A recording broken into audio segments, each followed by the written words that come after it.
Hey guys, Sleepy here, and welcome to a brand new episode of my weekly gaming playlist series. We're at another Friday, so it's time for me to do a little recap and discuss the games I played this week with you guys, share my thoughts and opinions on them, and I would love to hear what you guys think as well, so if you played any of the games I shared today, let me know your thoughts on them. Always enjoy hearing about the games you guys are playing as well, because that gives me ideas of games I might want to check out. And I always appreciate you guys giving me suggestions on games to play and check out. You guys have suggested some great ones over the years of me doing this series, so I really appreciate it. So please keep those coming. This week's been pretty busy for me with work. I got a 7-day working stretch, so I still got 2 more days after today. So I haven't had a whole lot of time for gaming, but I did squeeze in some gaming on some of the days. I've also been busy doing stuff with family. It's been really cold here as well and snowing a lot. So it's been kind of sucks, kind of stuck inside, and so that's where I've been doing some gaming this week. And I decided to keep on playing games for the Sega Dreamcast, as I've just really been enjoying going back to my Dreamcast. I really love that console, and so I've got another game this week, and it's one that I had played many years ago, but I wanted to play it again because I really enjoyed it, and that is the game called Draconus, Cult of the Wyrm.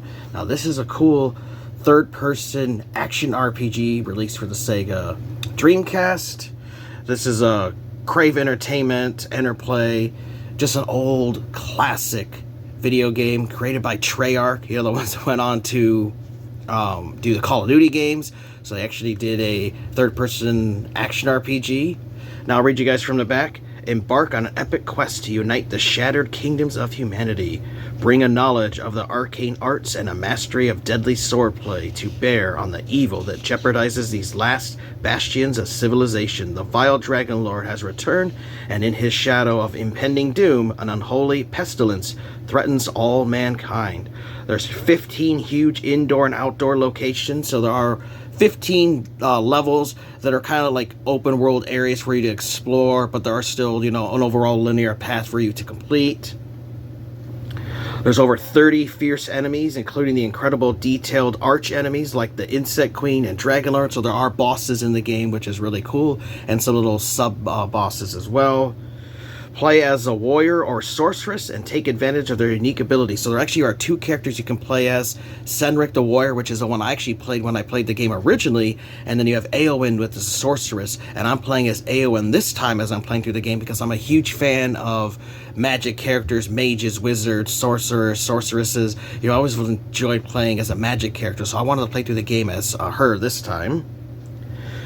Learn to master 3 different weapons: the mace, the sword, and the axe. So the game is basic when it comes to your weapons. There's only 3 for you to choose from: your sword, your axe, and your mace.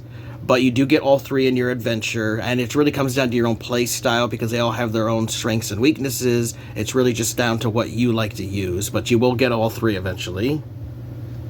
And there's 22 spells, each with dramatic effects, so you can level up your character to how you want to be, to what different kind of spells you want to use, and your play style. Now there are some interesting things with this game. That was one thing too I'll mention to you guys that I didn't mention in the gameplay clip that we'll show. You can only save at the end of levels, but you can create a temporary save in the levels where it says mark your location, which I recommend doing periodically because if you die, you'll reload to that save. Now that save does not save to the VMU, it'll tell you that in the manual, and once you beat the level it deletes itself, or if you turn off the Dreamcast, that little interim save will disappear, so be aware of that. But I forgot about that little save feature, so I didn't mention that in the gameplay clip, so I wanted to mention it there. It's got a pretty decent story. I mean, it's nothing like super deep of a game like you'd get today, because you got to remember this is a 25-year-old game. We're talking 2000, so we're talking a pretty basic overall story for you to play through. But it does have great voice acting. The narrator is Tony J, which I'm sure you guys have heard him in many games and TV shows and stuff. And also I've heard George Takei. He's also plays a character in this. So let's check out some gameplay footage of Draconus, Cult of the Wyrm. Hey guys, today we're checking out a cool old school third-person action RPG called Draconus, Cult of the Wyrm.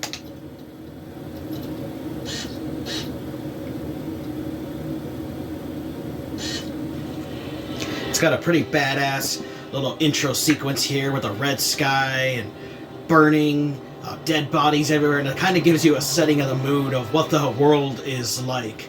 There's a majority of this world is destroyed like this, with evil creatures everywhere, dragon flying around, just death everywhere. I think it paints a pretty awesome picture of a crazy ass world.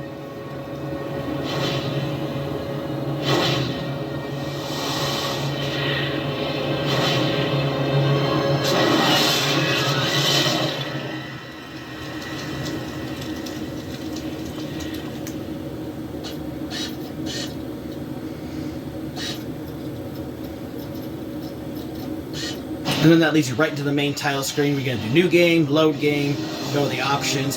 Have very basic options, but it'll at least teach you the controls, so you can see the controller setup. You can adjust it. You can adjust your difficulty, which I recommend playing it on easy when you first play it, because the game is not easy, and it's kind of clunky because it's an older game, so it doesn't have anything like modern controls or any of the nice things we know about. It is compatible with a jump pack, so if you have a jump pack like I do plugged in, you can use it, so you can actually feel the controller vibrate, which is pretty cool. I mean, it's very standard today, but back in the day with the Dreamcast and stuff, they weren't built into the controller, so you actually had to buy the accessories separate. So it's really cool when games would initiate that would actually incorporate that into their game. So let's check out a new game here so you guys can hear the story. Genric the Warrior. So you can play as two characters, Senric the Warrior or Eowyn the Sorceress. When I originally played this game the first time, I played as the Warrior, but I do love mages and magic characters, so I'm going to play as Eowyn the Sorceress. Also has amazing voice acting too here, which you guys will hear the narrator here, who's been in many video games over the years.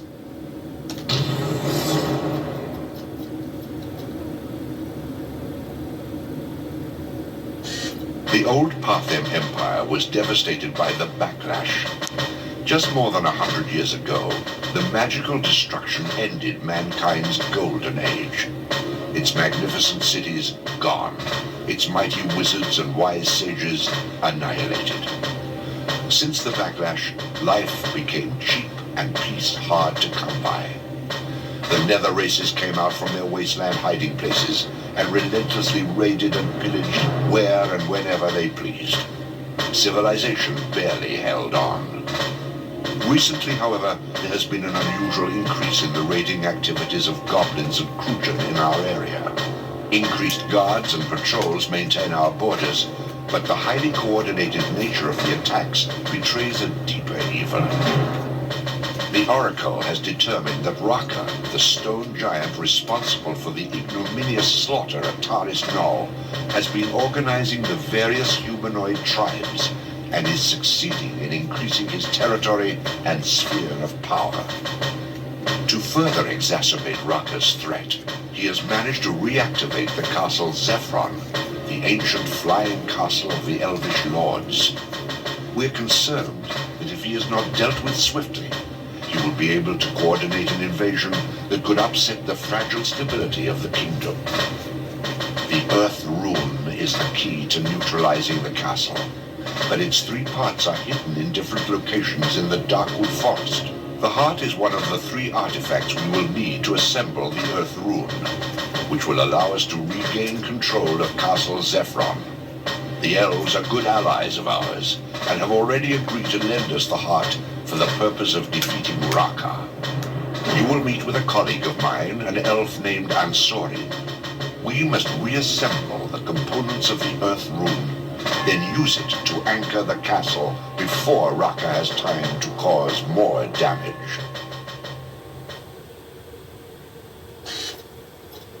Now what's cool is that elf is, we're about to meet him, he's actually voiced by George Takei, which is pretty cool. He did do a lot of voice acting for old school games.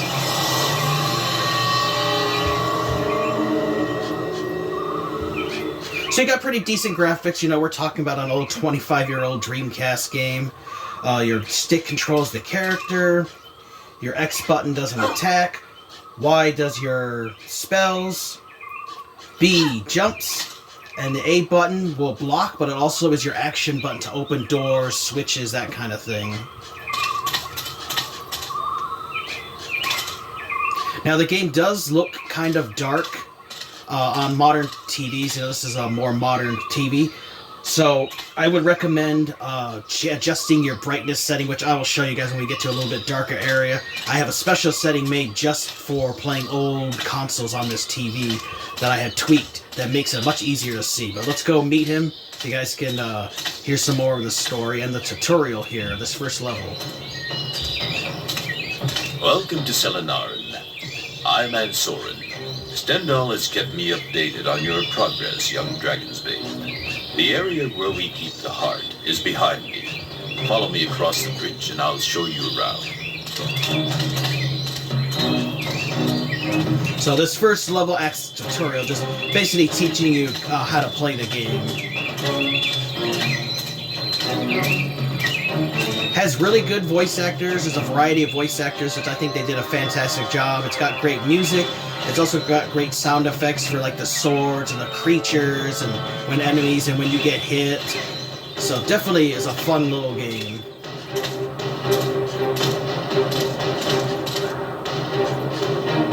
We keep this part of the village guarded at all times. We have to go through this building next. Go ahead and open the door and go in, and I'll join you in a moment. So now we use the A button to open the door.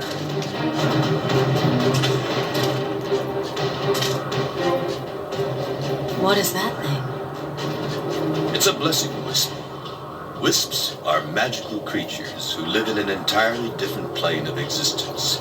They can appear quite suddenly here in our world, seemingly out of thin air. This blessing wisp will enchant you if you go near it and it considers you worthy. You should try it. So very important to pay attention and look for these wisps as they'll be around the different levels, as this is how you get powered up to level up. So make sure you try to find all of these that you can. There is a strategy guide for this, which I do own, and I recommend getting that or use a guide online. Oh, it tingles. That is the wisp blessing you.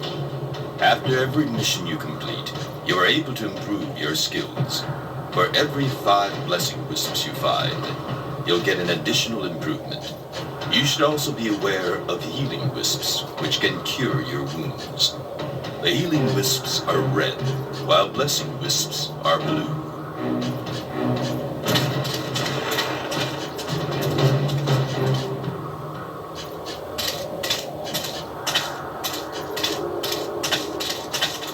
So I'm sure you can see kind of how dark the game is. So like I said, that's why I got this setting here from the standard picture mode. Put it down here to the natural one. And it's like, oop, didn't save it.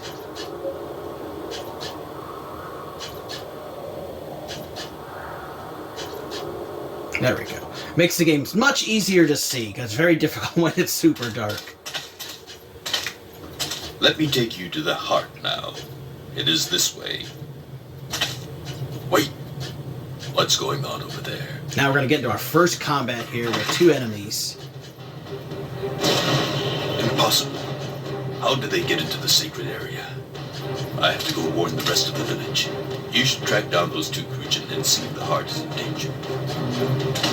There's a variety of different enemies to fight as well. They all have their own strengths and weaknesses. You first start off with a sword, but you eventually can get a mace and an axe. So there's just 3 weapons total.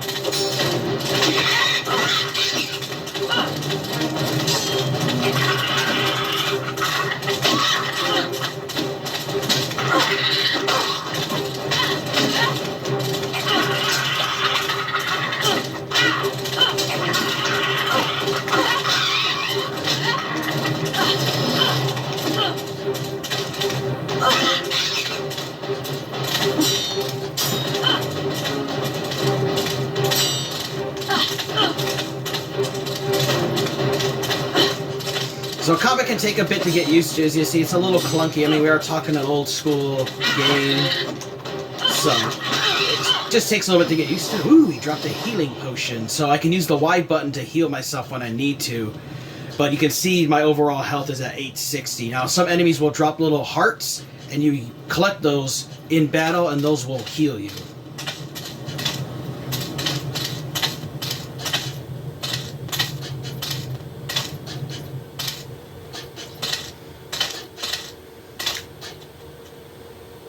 Help!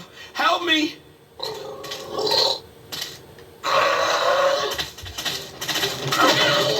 New enemy just encountered is a big spear weapon, or a pike, that it looks like.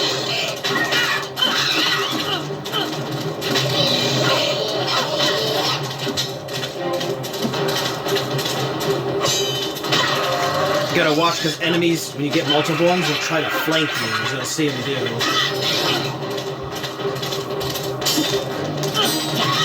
They also can block your attacks as well, so you have to be careful when you attack.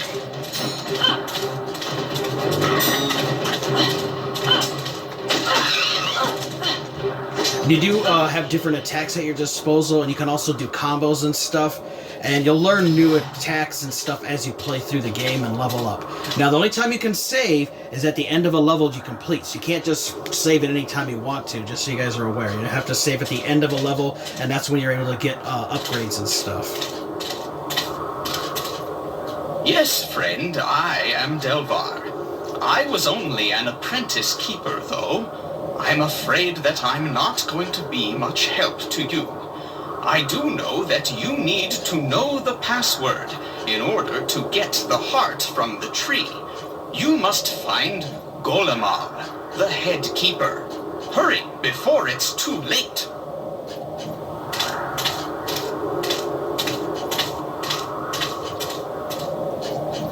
And it definitely pays to explore, because you want to find hidden items and stuff that are around the level.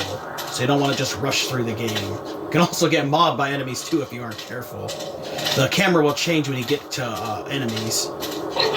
You see here, the camera changed a little bit with this guy.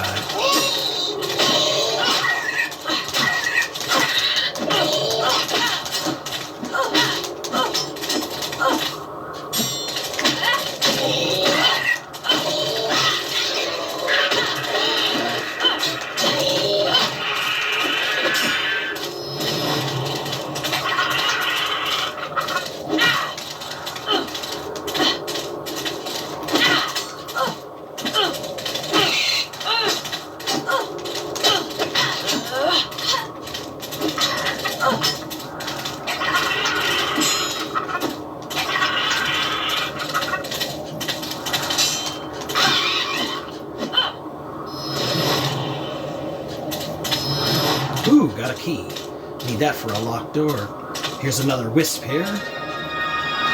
So now we've got 2. We just need to find 3 more, and then we'll be able to get an upgrade. So make sure you explore and look for those. You also want to look for healing potions and stuff that are around. Like I remember this one over here in the back corner. So now I've got 2 healing potions. And you really want to save those healing potions as much as you can for like boss fights and stuff, or really tough situations. You don't want to burn through them like crazy. But I just wanted to give you guys a little look at the game. It's a really fun, old school, third-person action RPG. You saw the combat is a little clunky, you know, it's not the best. You know, we don't have like a game like this that was made today. Obviously, you had much more smooth animation. The controls would be a lot better.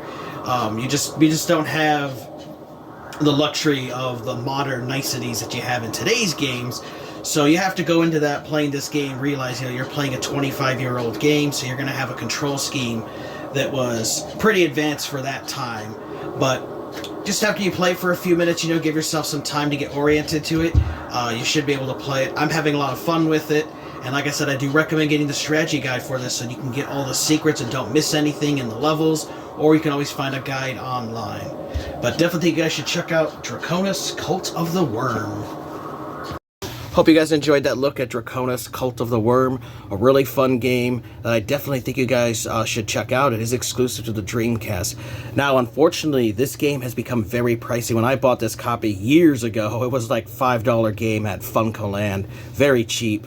Unfortunately, it's become a $35, $40, $50 game now on eBay. So it's a game I would say you should play, but I suggest only pick it up if it's a copy of a game you really, really want to play. You know, you really have to say, do I really want to play 8 to 15 hour game, an old clunky game for the Dreamcast? Do I really want to spend the money for it that they're going for now? If you could find it maybe cheaper, I could really recommend it, but it's really one of those, I would say, if you're a die-hard Dreamcast fan and it looks really interesting to you, you know, maybe do some research, watch some more gameplay, and see if it's something you really want to add to your collection. I'm really glad that I have it in my collection. I really enjoyed the game.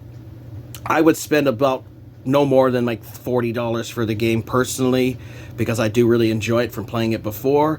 But I would just recommend that you guys really look into it and see if it's something you would want to add to your collection. But it is a fun game. Also, if you have a modded Dreamcast, or if you get a copy, you could burn a copy and play it on a Dreamcast through the CDRs like we did back in the day, you could play it that way as well. But it's definitely an interesting game that I think you guys should check out if you ever get a chance to. So let me know your thoughts, though. Have you guys ever played Draconus Cult of the Wyrm? I also am interested in hearing about the games you guys are playing. And if you guys have a suggestion on a game you think I might enjoy, let me know, as I'm always looking for new games to play and experience. I want to thank you guys for watching. Take care. You guys have an amazing day, and Sleepy will see you next time.